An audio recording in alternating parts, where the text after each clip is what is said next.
Rise up!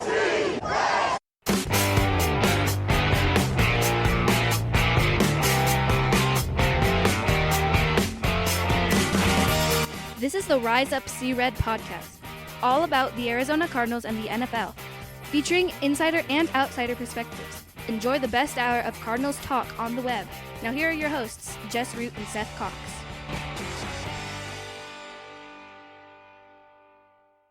Hello, Arizona Cardinals fans, and welcome to the latest edition of the Rise Up See Red podcast. I'm your host, Jess Root from CardsWire.com, the USA Today NFL wire site covering the Arizona Cardinals, and Seth Cox from AvengeOfTheBirds.com. The Arizona Cardinals site from SB Nation's family of sites is on the show with me, as is almost always the case, but co-host. He is also one of the co-hosts of the original Draft Breakdown podcast, whose co-host, Justin Higdon, we had on the last edition of the show when we were talking about takeaways from the Senior Bowl. This is episode 346, and we've got a lot to talk about. Super Bowl, Kyler Murray drama. This is not the stuff we really want to talk about. And then, which was the kind of the offseason show we had planned on, is talking about positional needs. We're going to go position by position. What, not who, but what are their needs at each position. Seth, before we talk about Kyler Murray, let's delve into this Super Bowl just a little bit. What was your take on the game? I mean, I will actively say that I wished neither team could win this game because I didn't want the Rams to win, but I also did not want the Bengals to get a Super Bowl win before the Cardinals. I think that's absurd.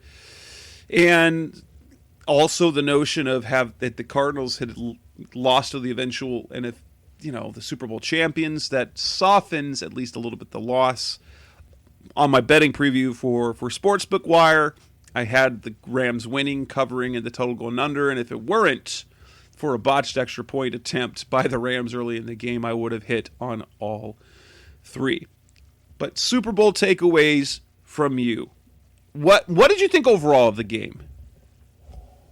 I thought it was fun. I thought both quarterbacks didn't play extremely well, but they made plays at specific times.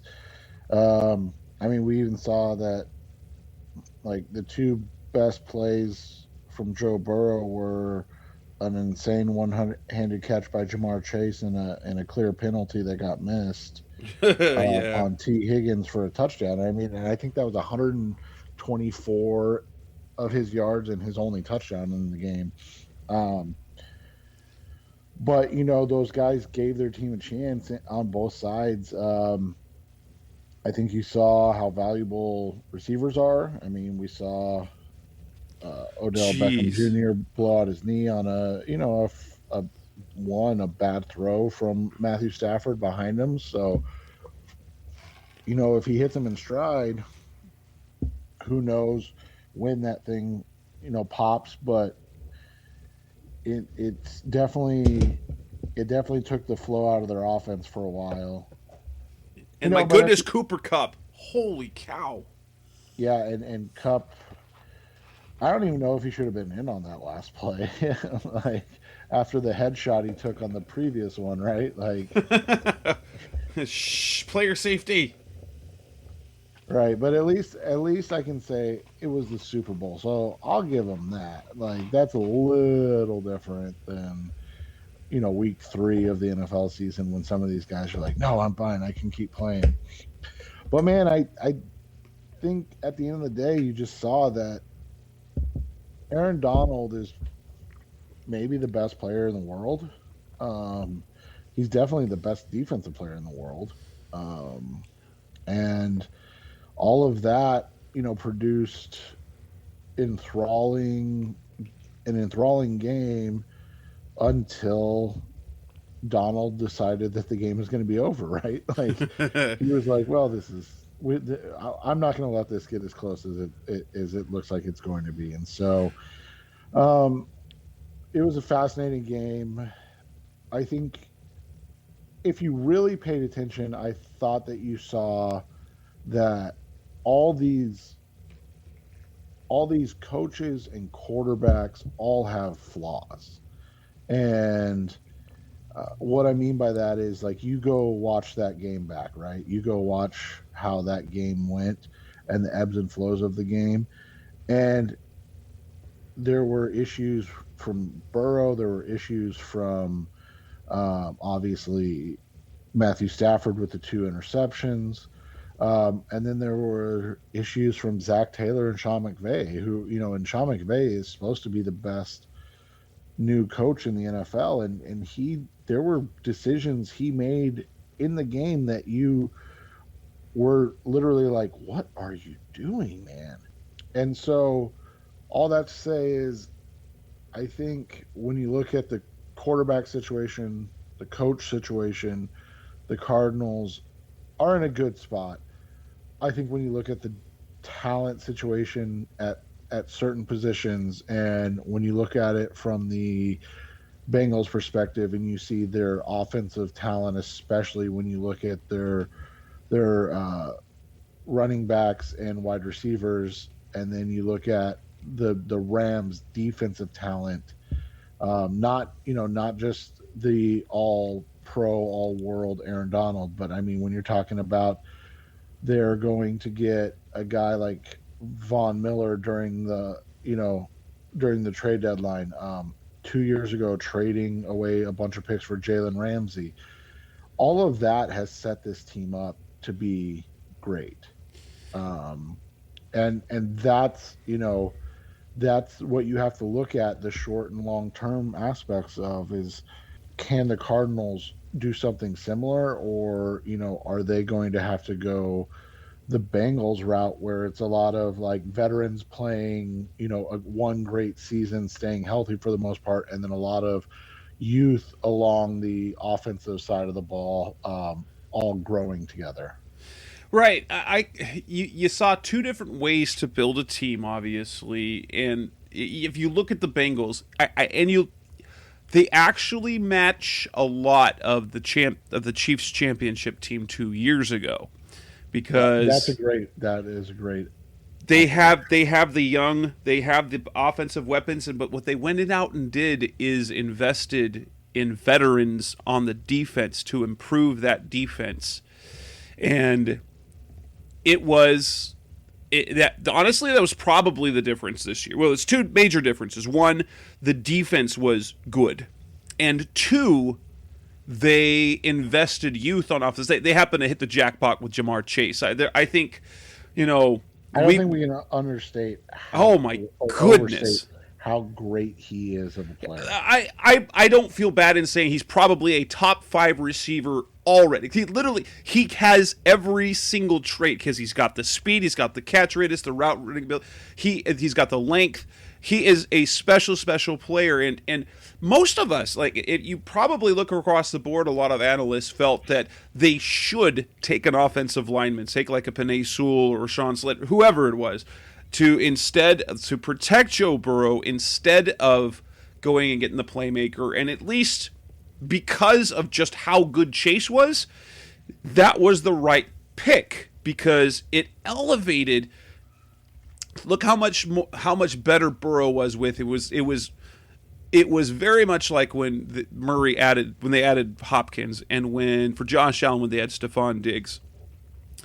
But on the interesting side is, as much as he elevated his presence, elevated the play of Burrow and the Bengals overall, what ended up biting the Bengals in the butt ultimately, it was their lack of protection for him. But it was their line just had to be good enough.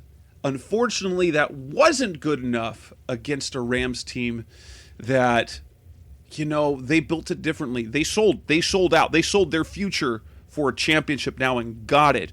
But they also made some nice picks. Like, they got plays from Ernest Jones, who's developed into a very nice young linebacker. They have a couple of safeties. So while Eric Weddle was back there, the play of Taylor Rapp, and what was the kid, Nick Scott, who played during the playoffs, was fantastic. They've got the trio of running backs. But then they went out and made bold moves when they needed it. And even though that depth was needed, because then Odell Beckham got hurt, you look at two different ways to build a championship team. And because we've seen it from the Bengals and the Chiefs now, you almost wonder if the Cardinals maybe went around, like, if they went about it not quite the right way, because they ended up putting youth on defense, and it was the defense that ended up, the offensive decline. But I also, you look at the defensive play declined immensely in the last part of the season. Yeah, and that's one of the things you talk about is the depth of this team. I mean, you look at it from the you look at it and we'll go, positional groups, and this will, roll into something we'll talk about later. But the defensive line, obviously, it was the Rams' defensive line is better. The linebackers, it should be the Cardinals, right? With all that they've invested.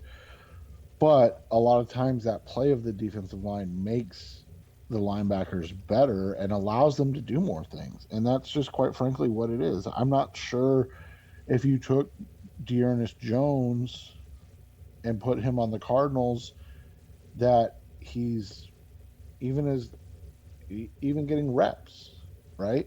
But Yeah.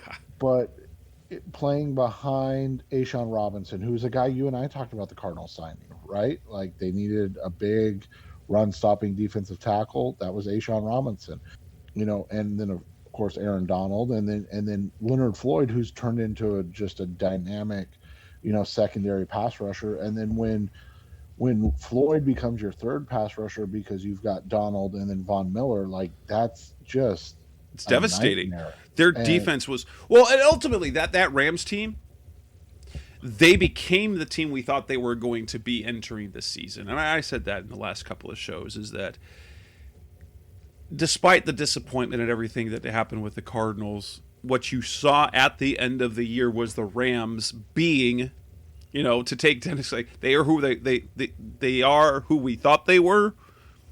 The Rams became who we thought they were, an absolutely devastating team defensively, and with a quarterback who was an upgrade over Jared Goff, who was a better playmaker, was definitely flawed at times, but his quarterback play elevated that team ultimately down the stretch because he was more of a playmaker than just a good, decent quarterback to run the scheme that Sean McVay has. Right, and that's what it's going to come down to, man, is that as good as their offense could be at times, at the end of the day, they could lean on their defense to get stops and make plays. And that's something that the Cardinals could do early in the season, but once Watt got injured, once Robert Alford and Marco Wilson went down, it just became a matter of time until they were out of reach, right? Games were out of reach. And that's, at the end of the day, that's what it is. That's one of the things that we talk about all the time. Luck is 100% involved Absolutely. in getting to a Super Bowl. And the fact that, Aaron Donald was healthy, and the fact that Aaron Donald's been healthy his whole career has been, amazing. But the fact that Odell doesn't get hurt until the Super Bowl. The Super Bowl. The fact that they're able to get that an Odell Beckham's available after Robert Woods goes down. The fact that Sony Michel's available after Cam Akers goes down. Jalen Ramsey doesn't get hurt. They don't lose any of their true stars. And then somehow Adam Whitworth, who, you know what? I know I'm not allowed to say this, but I'm glad that guy finally won a Super Bowl, man. Like, that's cool. Well, I'll say the state Stafford too. Like, Stafford to me was Carson Palmer, and I hate it. And we've been doing the show long enough. If you've been paying attention to the show back in 2016, 2017, if the Cardinals were going to go out and somehow get a veteran quarterback, Stafford was the guy I wanted. I thought he was a perfect match for Bruce Arians. I thought he was going to be Carson Palmer-like in his impact on the Rams, and yeah, it's good to see a guy like Stafford, who's been as good as he's been in his career, who's languished as long as he did in Detroit, to get rewarded. It's fun. Like, aside from the part where we root for a team, as I've covered the NFL for the last 10 years, more and more you start to root for individuals, and a guy like Matthew Stafford is really easy to root for. Oh, 100%. And so that's, that's what it boils down to when you look at it, is that this was a team. And like you said, that the Bengals, outside of Burrow and Chase, I don't know if you would have said at any position they were better. But Burrow and Chase do just make so many plays. I mean, think about it. Jamar Chase catches a one-handed 50-yard pass that sets up the first touchdown. And like we talked about, like T. Higgins, I'll give him credit. He got away with it. So it was a legal play at the end, right? And it's crazy to see where they're at. But then that brings us back to what we talked about earlier. It's a lot of luck, and we all kind of grimaced, right, when Joe Burrow took that shot to the knee, and we go, oh damn, maybe they should have drafted Rashawn Slater or Penei Sewell, right? But yeah, this was a fun game, and it just showed you that there are two paths the Cardinals can take to get to the Super Bowl. It just feels like that they're trying to find a third path going down the middle of that road, right? Right. Well, I think it was because of the way it was kind of built. But and I think what it is that Steve Keim can't get out of his way. He was like, when he saw the linebacking back in 2013, Darrell Washington and Carlos Dansby, and he's just hasn't been able to recreate that. Yeah, and he's just been searching for it, right? Like, and sometimes it's just go with the guys, like, and we'll get to. I mean, I guess this is as good as any, is this transition to the Kyler conversation, right? It's like whether or not we agree with the approach he's taking, and I would say that neither of us, as kind of older guys, think that it's been the best way to go about things. Now, to be fair, too, he's literally not said anything until he released a statement that was Sunday, right? Or was it Monday? It was Monday. Monday he tweeted that.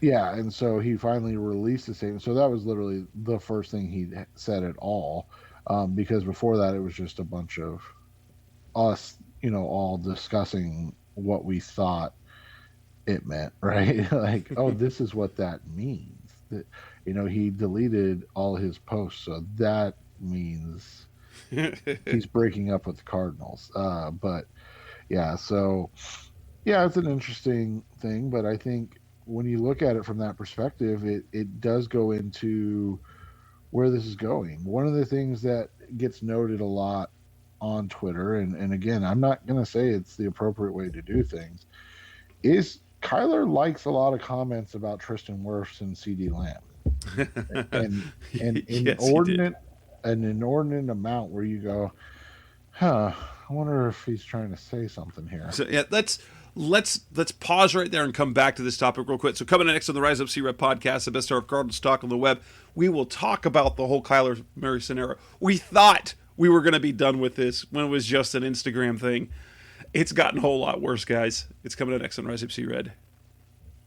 We're back on the Rise Up C-Red podcast, the best of Cardinals talk on the web. Oh boy, if only it were just the Instagram scrub, deletion, whatever you want to call it. If only it were that. Super Bowl Sunday. Why? Sunday morning, over the weekend, Chris Mortensen comes out with a report saying that sources within the organization say that Kyler Murray is immature. He is not a leader. He is a finger pointer. He is selfish, self-centered.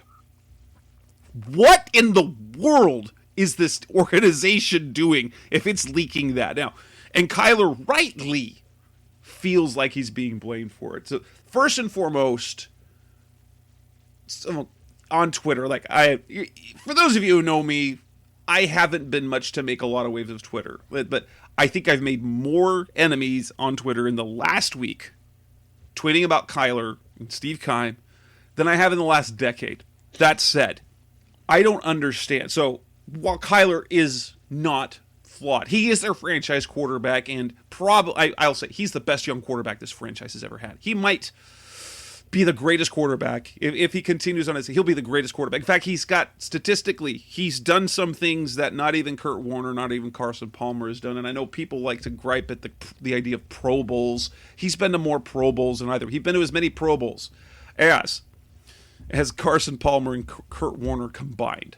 Now I know Pro Bowl, but I'm going to hold to this. Yes, it is part popular, but it's part fan vote, which is driven, but other awards are not voted on by coaches and players. The Pro Bowl is. The other, like all pros, that's voted on by 50 Associated Press writers throughout the country. 50 guys. 50 guys who are probably mostly my age and older for the most part. Just, I don't understand what the organization is doing here. And I have my suspicions because based on it sounds like it's only speculation, but the type of comments that were made and the way they were said, and then adding to that things that have been said by Mike Garofalo of NFL Network and then Tuesday by Jim Trotter, this feels like it's coming out of the general manager's office because I don't see how Michael Bidwill would want to say that one. And Cliff Kingsbury literally never would say, because I think the guy simply is in awe that he gets to coach him. Yeah, and, when you look at it, there's a couple things you can take from it. One, you've got the fact that this team is not... They've never had any player push back. They've never had a player that's really demanded more from the organization. And people are going to react to this negatively, and I'm fine with that. But we always were okay with Larry Fitzgerald, and everybody's like, man, look how loyal he is. And I'm like, it's really easy to be loyal when you're the highest paid non-quarterback in NFL history. Like, it's really easy to be loyal when the organization's basically telling you, hey, do whatever you want, and when you come back, we'll give you $11 million. Right? That was the last, I believe, 5 or 6 years of his contract. And people go, that's, what a leader should look like. And maybe it is. Maybe it is. Maybe quietly going about your business and hoping that a franchise that's never been prolific in winning is going to find lightning in a bottle once or twice in your career. And that's what happened for Fitz, right? They've had 2 deep playoff runs in his career. He played well in most of them, and he's historically one of the better playoff wide receivers, and he stepped up in big games, and he's also been a part of a lot of losing seasons. A lot of losing seasons. And so to see a player that allegedly, is willing to push back against the organization, it's going to make people mad. It's going to rub people the wrong way, especially an organization that has never had that happen before. And so now you've got a guy that's doing things, saying things that maybe are not the norm. And so what's going to happen is these older guys in the organization are going to be like, well, he's just immature. That's going to be the response. And in doing that, you're creating this side choosing. Right now, all of a sudden, it's like, are you team Cardinals or are you team? And it's like, no, they're all on the same team, right? Like, they should be, at least. This would be a devastating situation to have a rift like this come in on a team that's been progressing for the last 3 years. and now it's threatening to be potentially the end of that progression, and all of that, is an issue, and that's what you have to look at. And man, I don't know what to think of an organization leaking something like that to the press. But here's what we know: Chris Mortensen is a veteran NFL reporter, and he's going to carry the water of the NFL and the franchises. That's what he has done for a long time. That's what he does now. Um, that's not to say that this may not be accurate, or even something that somebody within the organization feels. But it's an odd, like you said, it's odd to come out now in this way. And it's just like, what other organization, in what other scenario would you ever see a team's young franchise quarterback that they have said they believe in? Why they would let that sort of thing come out? It doesn't make any sense at all. Do they think that it's going to motivate Murray? No, it's just going to piss him off. Well, and to be fair, this franchise has never had to deal with him, man. Like they've never won. They've never had a young franchise quarterback, right? Like something that you've hit on multiple times, that this is literally the best young quarterback this team has ever had. Not just best, first, right? Like he's literally the first guy that you've seen, and you're like, man, this guy could be the franchise. So you've got that. You've got the fact that whoever it is somebody that's worried about the perception and how they come out in all of this, which is unfortunate, because that shouldn't be it. Like, all this should be about is the franchise getting better, but it's not happening. And you made a comment off the air that I think is super poignant. And Dan Bickley wrote about it, and we talked about this, when he talked about, they need to move on from Cliff. And that was that, Cliff is a yes man. Cliff doesn't concern himself with the what do they say, the J's and Joes. He's more of the X's and O's guy, right? He doesn't worry about the guys. And that's not his role. In fact, he was like, Keim is, from what I understand, has 100% control of the roster, which is why you, like last year, 2020, 7th round pick, Benjamin. Cliff didn't think he was going to make it. Keim insisted he was on the roster. He never played. He was never active. This year, Andy Isabella is still on the roster. Cliff never uses him. That's called Keim insisting that they're still on the roster, they have value, and Cliff just doesn't find a place for him. Yeah, and that's unfortunate, man. It really is. This is just you feel like this is a team that just doesn't, everybody's not on the same page. And that's unfortunate, but it's also, that's just how sometimes these things work. And there's definitely a happy medium that can be met between Ken Wisenhunt costing himself his coaching career, and Cliff being completely laissez-faire, or about how the franchise builds its team, right? Yeah. Wisenhunt, who, after he got the Super Bowl, he's like, no, I want to put the roster together. Yeah, that didn't work. And you do, and so, like, this is complete speculation. Yeah, absolutely. I want everybody to understand this part, but, like, you wonder if this is almost stemming from BA too, right? Like, the hesitancy, because we do know that BA had much more say so and was much more involved in situations than Cliff is. And you wonder if the way that they built that team and then ended up, basically painting themselves to a corner after they went for it all in 2016 and it didn't work out. If and then obviously we know how the story ends with BA bailing and the Cardinals being a laughing, getting the number one pick the next season, and so you wonder if that's where this all stems from. Like, hey, I'm not going to give a guy that much control again.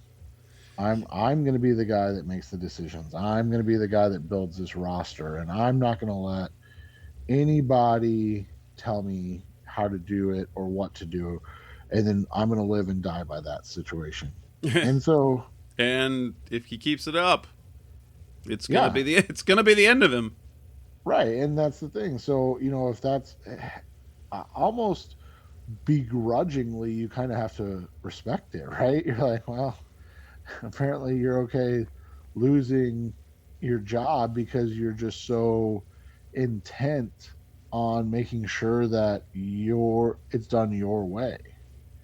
So, it'll be interesting to see how this unfolds. But so far, you look at it, and this is a really an unprecedented situation for me because we know uh, of disgruntled quarterbacks. I mean, hell, Eli Manning came into the NFL disgruntled. Right? He came into the NFL and said, "No, Chargers, don't draft me," and then okay, trade me to the freaking Giants. Of all of this, each time that there's been a prominent reporter saying something from what they've heard within the organization, it has softened. Mortenson's was the damning comments. Mike Garofalo, it softened to things they want to work on. They want him to work on being a more vocal leader, his body language. Those are completely viable. They're things that have been mentioned before. Down to Jim Trotter on Tuesday, and I think his was stated the best, is that even with the start this last season, who is Kyler Murray? And there's people in the organization they're not sure because he's a little reclusive. That's the type of guy. He's quiet. He's not the vocal leader. He wants to lead by example. And there's nothing wrong with that, except it doesn't always vibe right at the quarterback position. And so they want to see him go out and reach out and connect with guys to elevate them so that they want to be led by him. And I want to point out that it's not like he doesn't have that connection, because he certainly does with some players. I think it's very, very clear. He's close with Christian Kirk. DeAndre Hopkins, he has a great relationship with. I believe most of the skill players, he's on pretty good terms. Probably not AJ Green, but Max Williams loves him. Zach Ertz, when the second Zach Ertz joined the team, he was with him. And maybe it is, we talked about this off the air, I think there might be a level of where Kyler needs his teammates maybe to prove their willingness, their mettle, their dedication to the goals before he, really gets close. So a guy like I'll take, because I've seen on the sideline, Josh Jones, a guy that was frustrating for all of us to watch.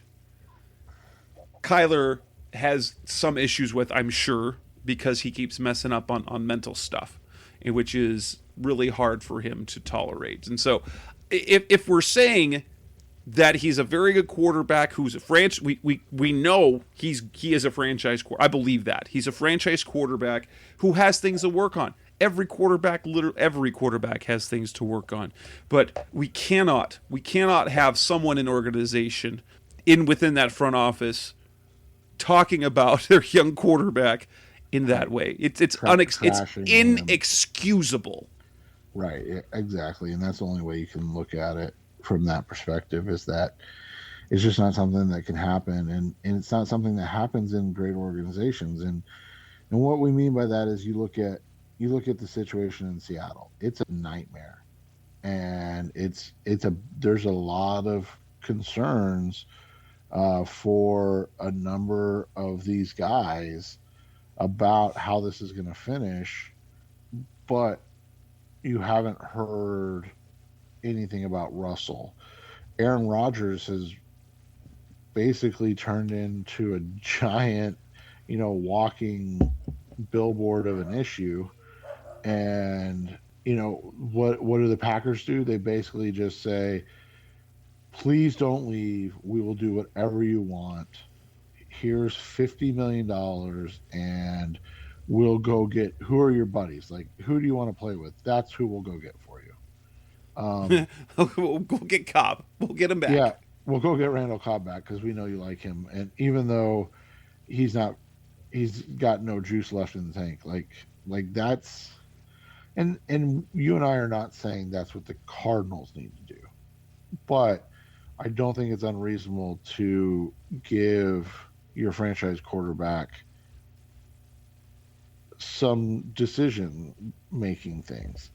Some things where you look at it and you go, all right, this is, we like this about this guy, and what do you think? And giving him some, allowing him to have some feedback on situations. Um, and I think that's one of the big issues here is that it's almost gotten to the point where it seems like Keim is sticking his foot in the ground and saying, "I'm not letting anybody help me. Like, I'm making these decisions. I'm going to do this, and we're going to win or lose by those decisions." And it's like, man, that's an interesting way to do things. Let's see if it works out in the end, right? Oh, we've spent way too much time on these two topics. But let's move on to the stuff that I know that's the part one people want to hear about. That's what's getting all the clicks right now. Like Kyler Murray is the NFL story right now. It's not the Super Bowl's done. Nobody's talking about the Bengals anymore. The Rams are great, and Kyler Murray now. It's about Kyler Murray and the Cardinals. Whew. And yeah, I don't love seeing this from the team. But coming next on the Rest of Seared podcast, the best of Cardinals talk on the web. We'll come back and talk about what we originally scheduled this show specifically to be about, which is positional needs this offseason. That's coming next on Rise Up See Red. We're back on the Rise Up See Red podcast, the best of Cardinals talk on the web. Let us talk about position for position, position by position, because a little bit English, Spanish jumping in there. Each position on the offensive, defensive side of the ball. We're not going to talk about specific players, but what do they need, not who do they need as we go into this offseason. What do they need to address? Do they need starter? Do they need number one? They need two? Do they need just depth? That's what we're going to look at, and we're going to cover first basically the quarterback position and skill positions on offense. So I think obviously they don't need a starting quarterback. They need to fix things with their starting quarterback. In my opinion, a guy like Colt McCoy is great and needed on this team. I believe that Colt will be a priority, but I think you need, for Kyler, a veteran backup who's been a starter, who's been in the league a long time, and has a cachet of respect for all. And I think Colt McCoy, I say we're not going to talk about who, but someone like Colt McCoy, whether it's him or another guy that Kyler already comes in, that he already comes in and Kyler has high respect for him.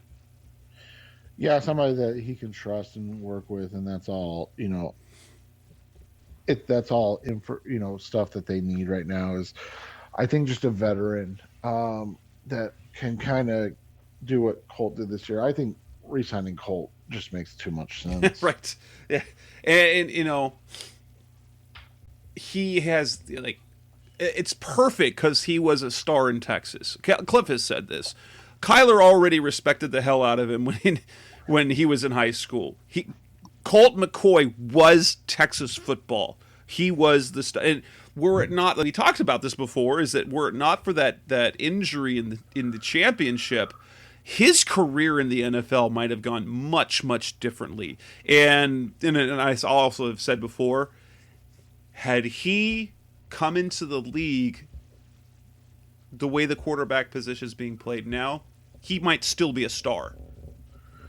Yeah, he could, even if he's not a star, he's definitely a guy that could, get more run and be a guy that like a Kirk Cousins type. But it was all about that shoulder issue, man. It basically took him from being a guy that could be, you know, I'm trying to think like a Jeff Garcia, Kirk Cousins type of quarterback to a guy like end of the line Chad Pennington, that where his arm just was so bad he can't consistently push the ball vertically. And if you watch those games with the Cardinals, this season, they succeeded most when they were able to run the ball well because that sets up play action and gives Colt little bigger windows. Um, it's not they're not he's not the guy pushing the ball down the field or throwing those 17-yard dig routes, where the ball's got to go 35 yards in 2 seconds. That's just not his bag. But he's great in this offense, and he's great in the locker room, and in the quarterback room. That running back, I think it's very clear they need two starting so they either need a very clear number one. They need a combo like Chase and James Conner. They need two backs who can share the load, and if one is unavailable, carry the load. I think it's clear. I think they're okay on depth, but running back depth you can literally find pretty much anywhere, right? Yeah, and you look at it, this draft has a lot of those guys that could potentially be an every down back. And so it'll be interesting to see if it's a priority in the draft or not. But it's definitely a need because you look at it, even if you assume you get one of Connor Edmonds back, they both prove that you need another guy with them. Right, and maybe, and we'll talk more about what that means. But maybe you bring back Connor and think that Eno can take the step, but I wouldn't trust that Eno's going to be the guy. But either way, you need two starting caliber guys. Right, and even if you did that, even if you said, okay, we'll bring Connor back, we'll give Eno a shot, that doesn't exclude you from being able to grab a guy in the late third or in the fourth round.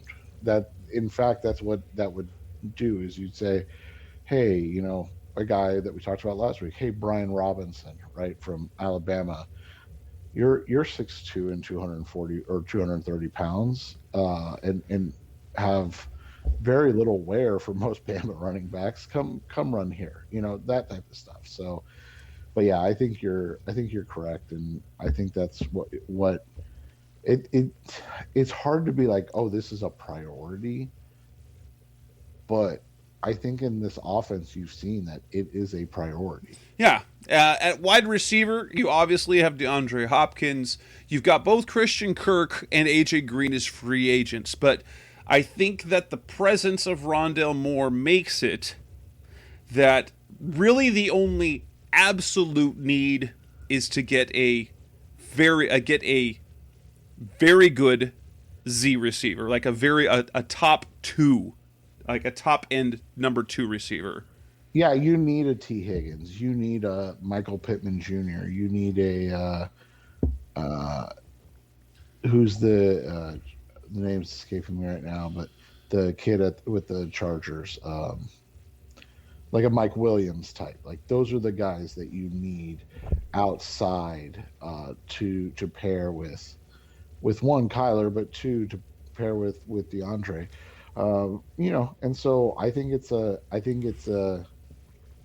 high enough need that you need to invest in it. But it's an obvious need because we've seen how bad this offense gets when DeAndre's not able to go. Yeah. And then you always need depth. But if you want guys to play, so are you willing to bring in another guy to play ahead of Rondale and give him a limited role, or are you ready to have him do kind of what you had Simmons do? It does feel like they actually. I'll say this because me especially, but we give them a hard time about not having a plan, and it does feel like they had a plan this time, right? Yes. Like they were like, Christian, you're going in the slot this year. It'll give you an opportunity to display where you should have been playing all along. And lo and behold, what happens? He has his best season as a pro. And I'm not going to say it was because it was a contract year. I'm going to say it's because he's finally playing where he should be. But we've also got a guy that we're super excited about that we think is going to be better than you. And so, we're going to let you showcase your skills, and then be able to go out and go somewhere else. And then we'll be able to replace you with a more dynamic version of that. Yes. At tight end, let's be honest, they need tight ends. They need tight ends. They need all the tight ends. They need starting tight ends. They need blocking tight ends. They need pass catching tight ends, and they need depth tight ends because the only guys that are on the roster that are signed are guys you've never heard of. Yeah, they're really good. They need all the tight ends. Yeah, and I mean, so you look at it. This is a draft where you can get a good 2A tight end. This is a draft where you can get a fantastic blocking tight end. This is a draft where you can get a fantastic receiving tight end. So the question becomes, what do you get in free agency? And so that's the nice thing about this draft is that with the next positional or the next two positional groups we'll talk about, there are players that fit what they need. And because tight ends in Cliff's offense are, well, I shouldn't say that. We haven't, outside of Max this year, before the injury, we haven't seen them use tight ends or a singular tight end in both those roles, right? Like typically you've got, like you said, the blocking tight ends, the Darrell Daniels, the Max Williams, and then you've got your receiving tight ends in this offense. Max was the first one we saw kind of combine that this year at a higher level. But if you bring back an Ertz, then what happens? Well, you got to have a blocking tight end, right? Like you have to.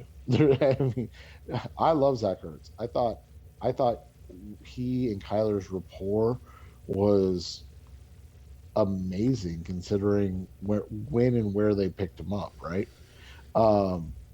That being said, as much as I love Zach Ertz, I would wager that as he continues to get older, his low blocking skills are going to become almost non-existent.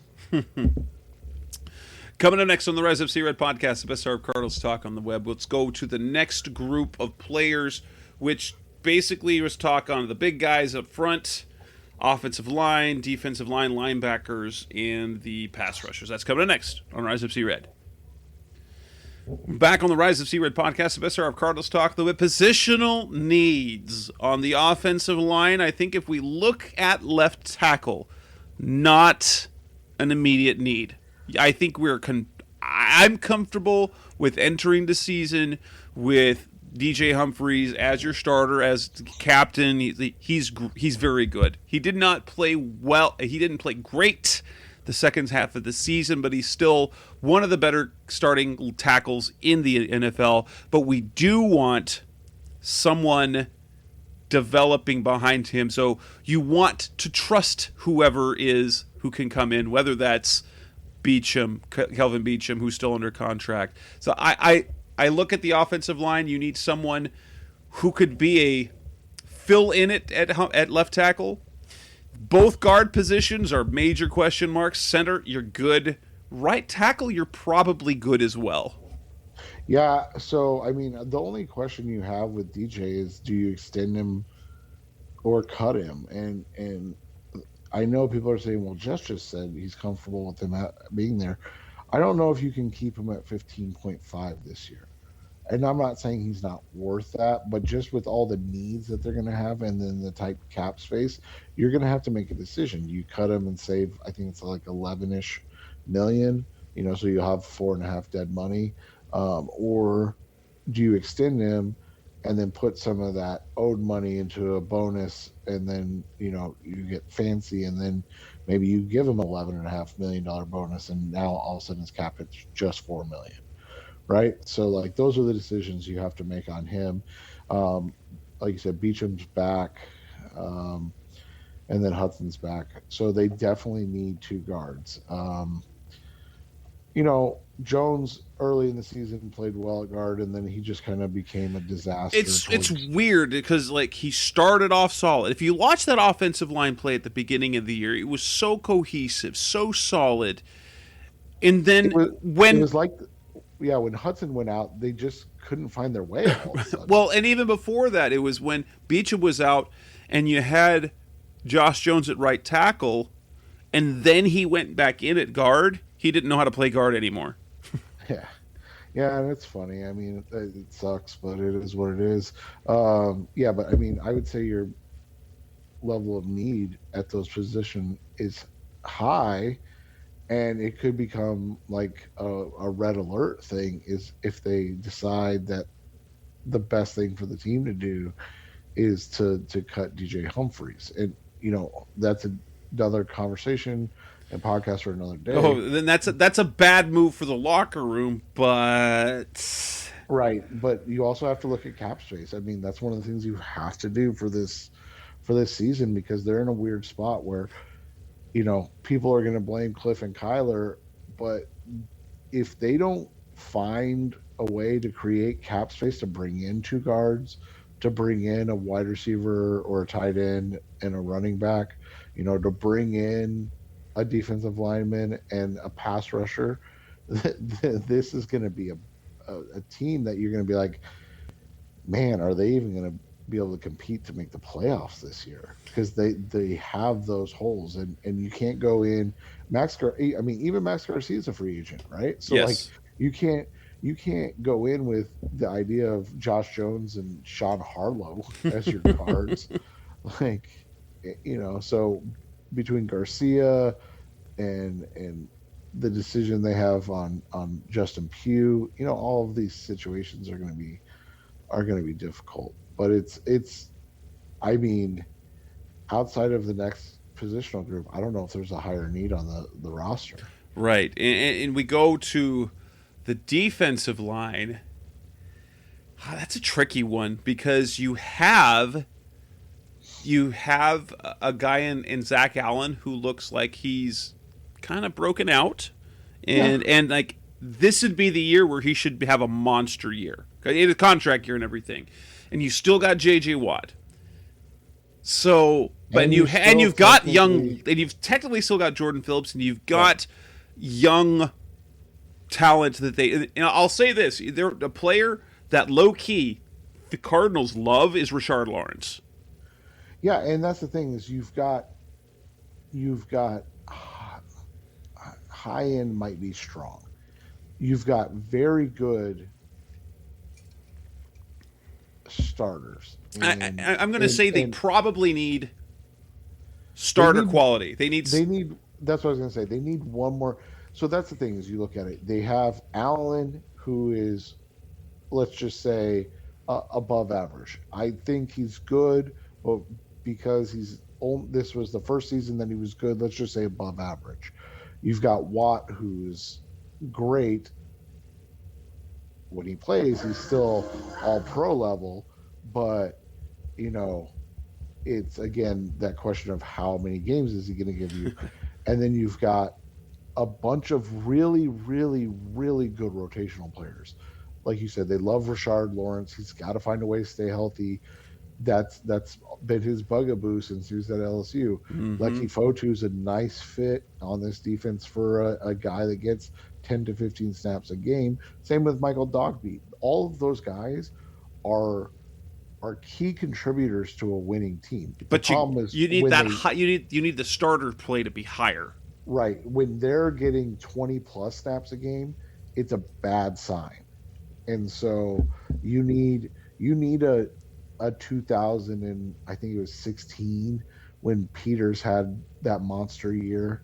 That's what you need. Or was it, and then the 2014 when they drafted Rodney Gunter and everybody was like, holy cow, this dude's going to be phenomenal. And then his play just kind of tailed off. But like, that's what you need is you need one more of those guys that can play at a high level. And the class in free agency and the draft can yield at least one of those guys. And that's hopefully we get that. Let's move outside to the edge. this is an interesting thing because Chandler Jones is going to be a free agent. So whether it's him or somewhere else, they need a top pass rusher. They need a number one pass rusher so that Marcus Golden can remain your number two. And then other than that, you always need depth. So you need a premier, maybe not top five, but you need a premier number one pass rusher, and then you need to continue to add guys beneath. You need a secondary guy off the bench who's going to give you pass rush in limited stretches. It's not going to cost a lot. Devon Kennard's probably not going to be that guy. That was a huge disappointment for me how that played out. But they need someone behind Golden and whoever the other guy is going to be the pass rushing relief who can come in and still make an impact from time to time when Golden and the other starter is not in the game for whatever reason. Yeah, and I would agree with that. Like, you need a guy that you need a guy. I mean, and what I mean by that is, like, you need a Chandler Jones level player, and those don't grow on trees. No, the Chandler Jones decision is going to be, and we'll talk about that on the next show. That's a big decision they have to make. Yeah, and I mean, that's the thing with this offseason is, man, they got decisions all over the place, right?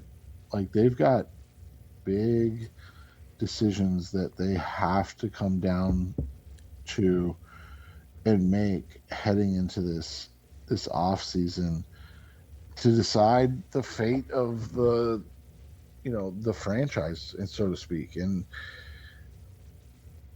Jones is one of those guys, but they got to find a guy. I mean, they got to find a guy that can generate 10 to 15 sacks, and they have that in Golden, but he's always been better. He's as the best guy. when he's secondary, but he can do that.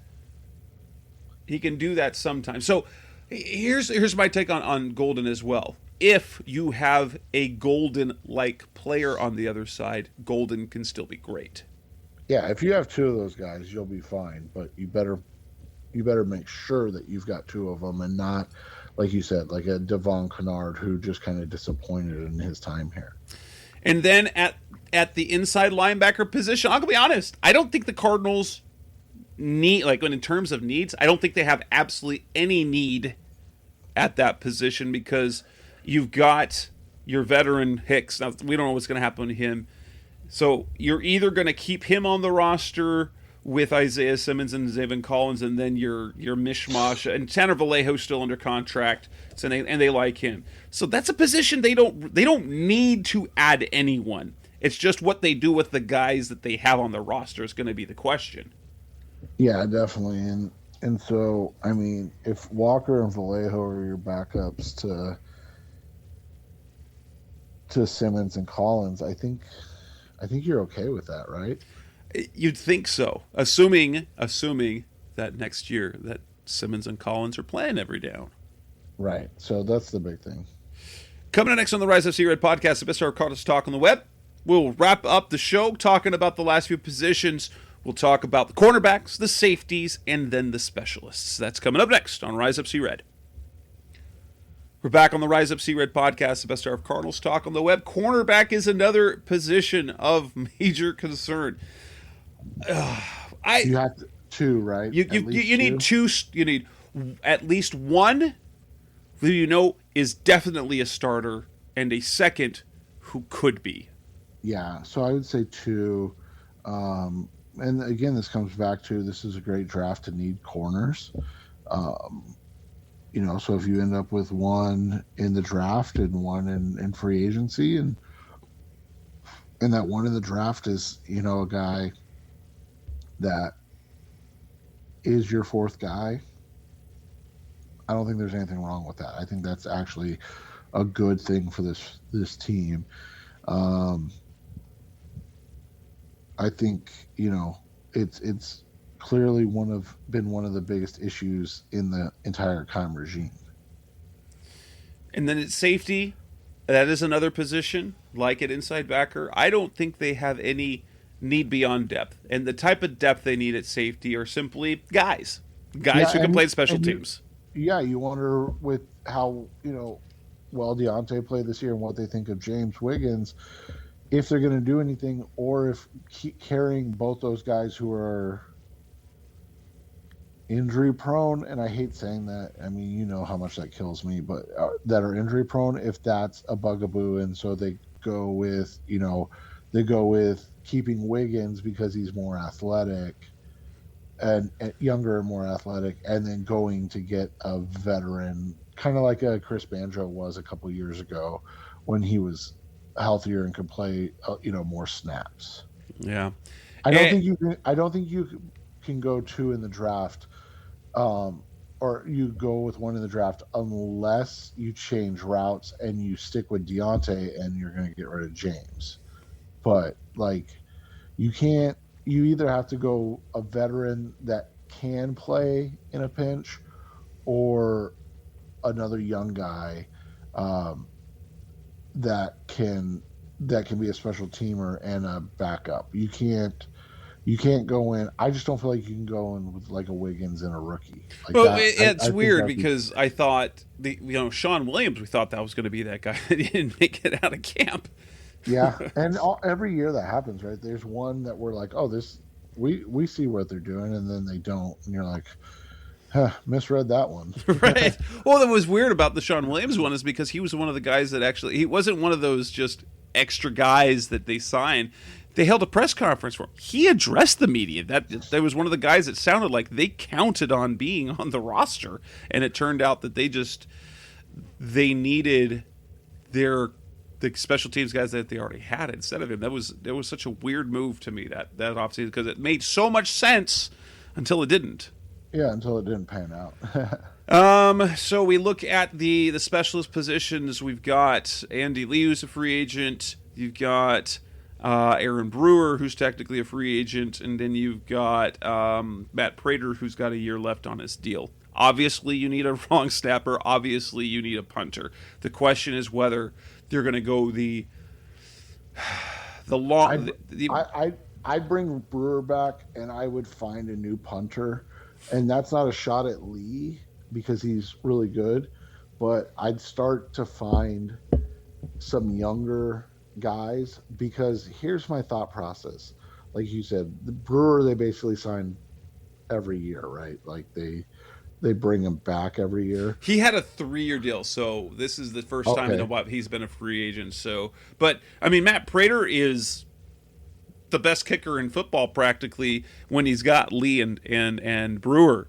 When he's got anyone else there, it's highly questionable.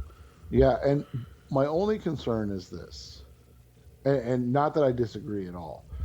My only concern is 2023, and is if you re-sign Brewer and Lee to 1-year deals each, in 2023, it's completely plausible that you have to re-sign, or that you have to find a new kicker, a new punter, and a new long snapper.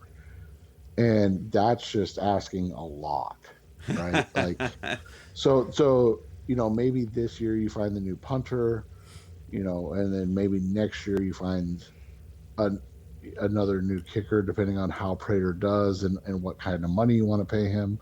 So that's the only reason I would advocate it is to get younger. Like, you can't bring in, and I don't even know any, but you can't bring in somebody Andy Lee's age, right? Like, if you're going to do that, then just stick with Lee. But you better bring in somebody young if you're going to go that route. Yeah, it doesn't make any sense to. Yeah, it's so many questions on this team, honestly. But and that's what's disappointing, right? I think, to like wrap up or kind of tie a bow on all of this, what's disappointing is that there are legitimate questions and things that we could be talking about in regards to the Arizona Cardinals right now, instead of a 24-year-old deleting a bunch of Instagram. We could be talking posts about roster here's that thing. Going back to, I believe this is the decision makers in the front office letting this out so that we're not talking about the flaws on the roster. We're talking about the flaws in the quarterback. Yeah, and I think that's a completely reasonable assumption to make, man. And with that, we will wrap up this edition of the Rise Up C-Red podcast, episode 346. And when we come back, hopefully we don't have to, honestly, let's hope we're not talking about anything else when it comes to Kyler Murray next week, unless A there's contract extension resolution. something new and something good. But we will be back in a week. We'll be preparing for free agency in a way. We are going to be talking about salary saving moves. We're going to we'll talk about as well the Cardinals' own free agents and what we think they should do with them. So on behalf of the Rise of C-Red podcast, that's Seth Cox. I'm Jess Root. Thanks for listening as always, and we will be back again next week. Thanks for listening to the latest edition of the Rise Up C-Red podcast. Listen to previous episodes and subscribe to the show on Apple Podcasts, Stitcher Radio, Audioboom, or many other podcast platforms so shows are delivered directly to your mobile device. Please give the show a 5-star rating and always support the sponsors who support the show. We'll be back soon for the best hour of Cardinals talk on the web. Rise Up Red Sea, Be Red Sea Red, and of course, Rise Up Sea Red.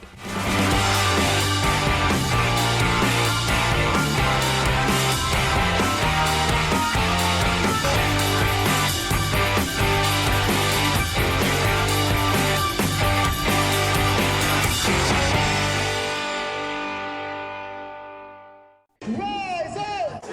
Rise